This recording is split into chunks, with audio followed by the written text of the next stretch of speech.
Setelah Palestina merdeka, ini yang terjadi. Mewabahnya berbagai penyakit-penyakit menular dan kematian massal terjadi di mana-mana. Ini luar biasa, Pak.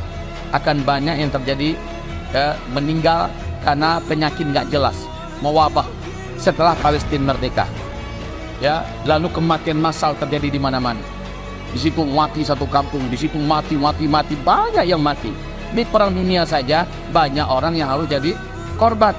Tambah lagi kelaparan, ya, tambah lagi bencana-bencana alam. Ditambah lagi mewabahnya penyakit dan kematian.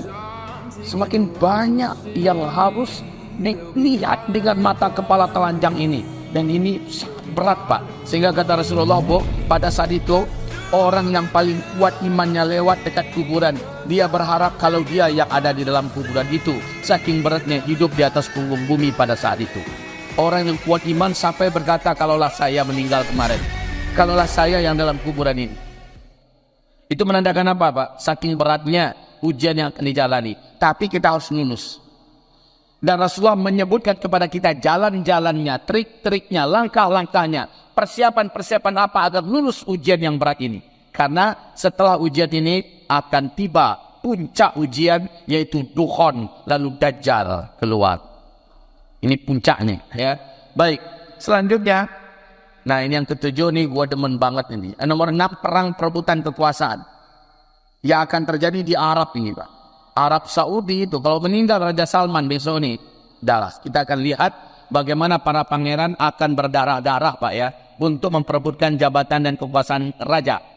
Begitu juga dengan negeri Arab lainnya. Ini nggak tahu lah Indonesia ke depan seperti apa. Yang jelas setelah Palestina merdeka akan banyak perselisihan dan pertengkaran sampai berdarah untuk perebutan kekuasaan. Masing-masing ini ada hadisnya, ya.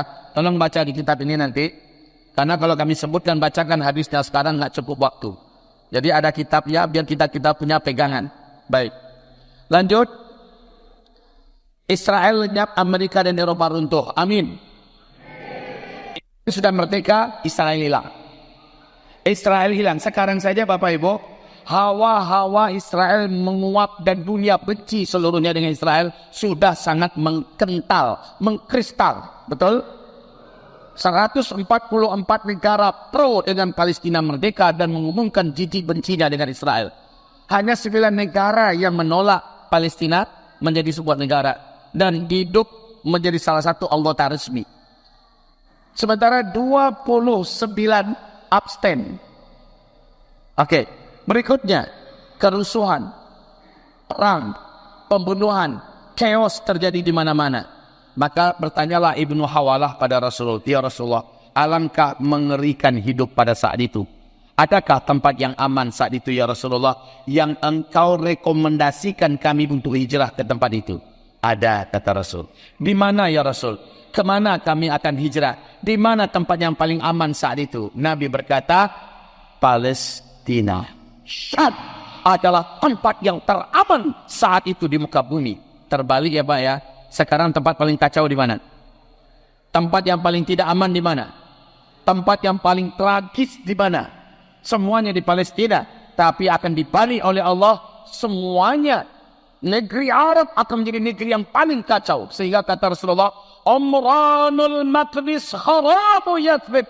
Ketika Baitul Maqdis kembali tenang, kembali aman, kembali sejahtera, kembali makmur, kembali kuat. Pada saat itu Madinah Al-Munawwarah sampai negeri-negeri Arab lainnya dalam keadaan berdarah-darah, kata Rasulullah. Jadi apa yang terjadi hari ini di Palestina ke depan akan berpindah ke negeri-negeri sebelahnya. Yang hari ini kurang peduli dengan Palestina, mereka besok yang akan merasakan.